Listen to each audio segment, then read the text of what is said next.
Hello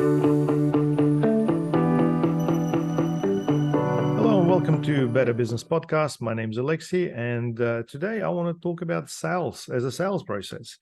I find that quite a lot of people, especially starting out in business, don't really understand the concept of selling, and oftentimes it's really quite, sad to see people really giving up on just having a couple of cracks at the opportunity that they get. Where in reality, 80% of sales, especially when it comes to professional services, are made, afterwards, after the first attempt. And when people give up after the first or second attempt, things, just look fairly sad. I find that, for competitive industries, there's probably between 8 and 12 interactions that are required in order for a particular sale to actually occur. And look, there's many different tools that you can use in order for that to happen. But in reality, what happens is if someone has got a need for a problem, if the timing allows, people will take all the time in the world to start, researching competitors or trying to understand the process. And if you got some marketing materials around it, if you got some tips for people that you're able to provide, that certainly helps. And look, it all, I guess, starts with your credibility. They speak to you, they've got no idea who you are. It obviously helps if you've got a bit of a profile, or if you're a sole operator, that problem sort of gets covered initially. But then you obviously need to make sure that you connect the dots when it comes to someone telling you about the problem and what they're looking to resolve. We find that a lot of the time, with stores, for example, there's this whole window shopping thing, and people go around, they don't really buy. And if you're going to make that the reality, the truth for everybody, then in reality, a lot of people will come by and not buy anything and walk away. However, if you do embrace and understand the fact they'll come back and start thinking about a particular purchase, and then provide them with valuable key points as to how they can basically solve a particular problem, or basically buy something that actually fits their needs or wants, most importantly, then the whole conversation really changes.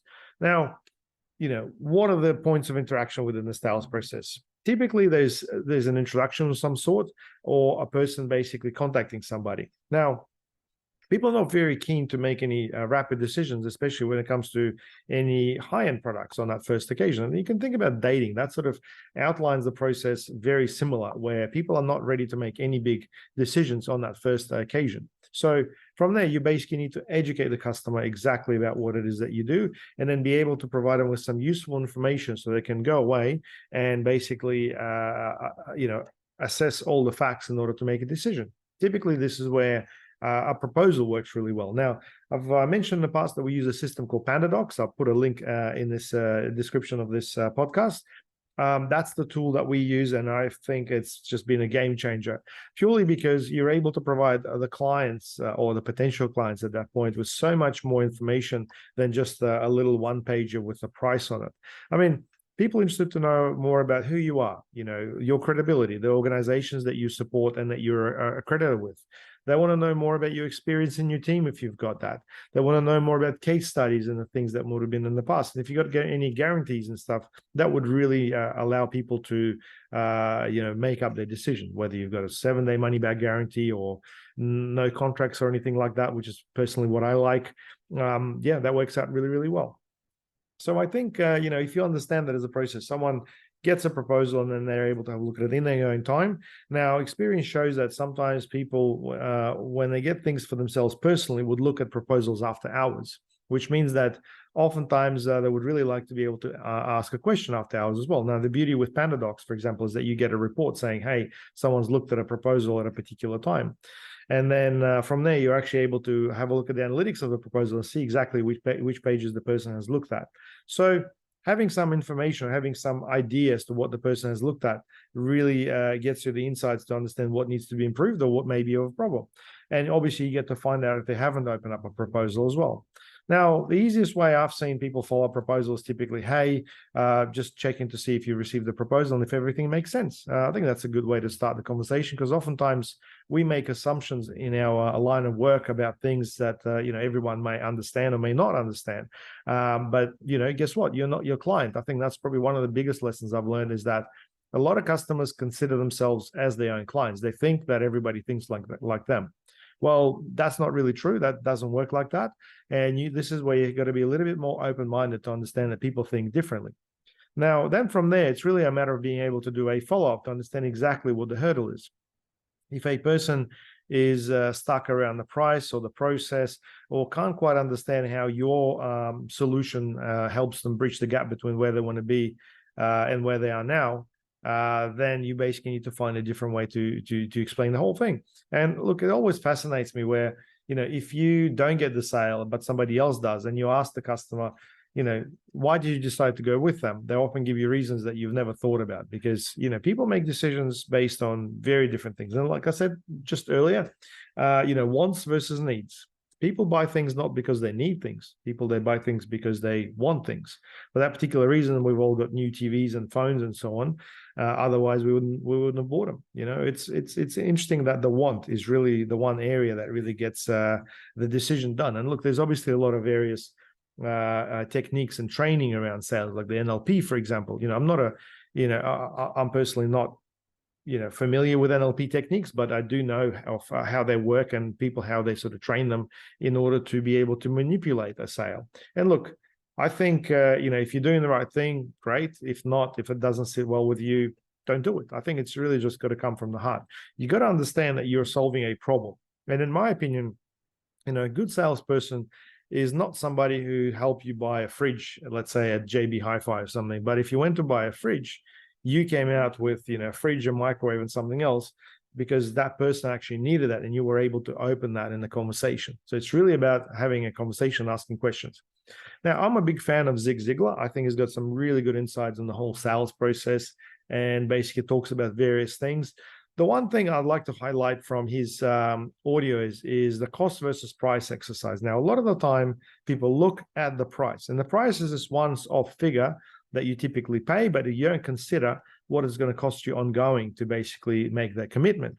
Now, for that particular reason, if you look at the cost on the other hand, and basically divide the price of a product versus the number of years that you're looking to have that, you'll find that things will work out a little bit different. And this is where sometimes you may pay more for a good item, where it's supposed to be obviously lasting a lot longer and costing you a lot less in the long term, as opposed to the other product. And this is the whole price versus quality side of thing. Now, I find that a lot of people just plain don't get it. And a lot of the time people think, hey, it's just all about the price. Well, look, if people only know the price, that's the only thing that they'll be making a decision on. So if you're making your follow-up and the person's like, hey, you're too expensive, and then you're talking to them about the price, well, things certainly don't go very well. I think if you outline the significance of your services, of the difference that you bring into the table, and how things could potentially be helping them, whether faster, better, or the whole cost price vertical, that works out really, really well. I work with quite a few roofing businesses, and for me, it's always been quite fascinating how creative sometimes these guys get. Now, it looks like with roofers, when they do a roof, and obviously a lot of various trades can do a roof, when they do a roof, they can also do a certificate, which allows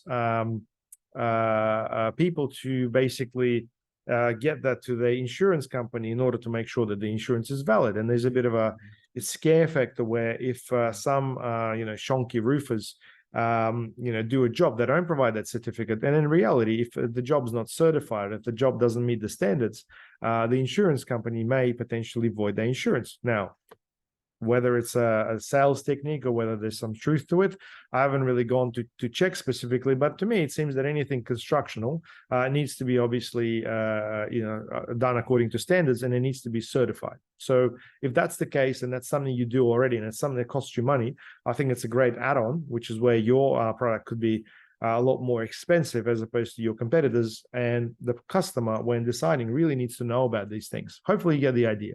Now, I also find that, things like warranties, for example, when it comes to products, we normally don't blink when, an extended warranty comes up for a fraction of the price. And it makes sense. You want to get 3 years extra on, I don't know, a washing machine or something like that. And it makes sense. But for some reason, when we present our services on a flat sheet of paper as a proposal, and we just try to compete on price without factoring all those things as well. Think about it. Now, we obviously work with very different people, and we have very different individuals following our podcast as well. Some people run marathons, some people run businesses, some people have startups and various ideas. Look, we basically try to help as much as we can as a company. And me, myself personally, I like sharing things. I like making sure that people get inspired along the way, they get motivated, and they're able to make a positive change. That's what my podcast is really all about. Now, hopefully, I've touched on a few things that may help you with your sales process. And if you find that it's still quite challenging, feel free to reach out. Love to have a chat to learn more about your business and find out how we can, help you improve that, or at least point you in the right direction. I mean, I do read a lot. I do a lot of personal development stuff, and I do mingle with quite a few other business coaches and, people who really understand business much better than myself. So happy to do an introduction if I can't help you myself. And if you guys are looking for other ways to get your business better, I'd love to hear more about it.